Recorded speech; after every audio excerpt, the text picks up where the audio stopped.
MVST stock analysis. This is for Thursday. Is it a buy or not? Watch this 1-minute video till the end, find out. With Microvast Holdings, I do see a 2% correction. This is not me in a way just pulling crazy here. All I'm looking to do, obviously, is get involved, but not randomly.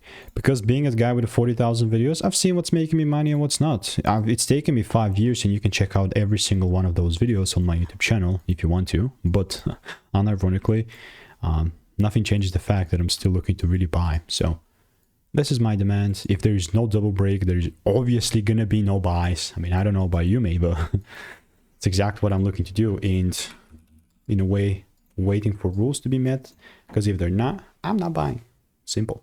So stay tuned. I'm not forcing anything. This is like a 15-minute chart. I do have like a lot of receipts as well in my Discord regarding this, so no sweat. And if you want to learn how I'm making 5-10K per month without indicators, click the first link in the description, get my free emails. Goodbye.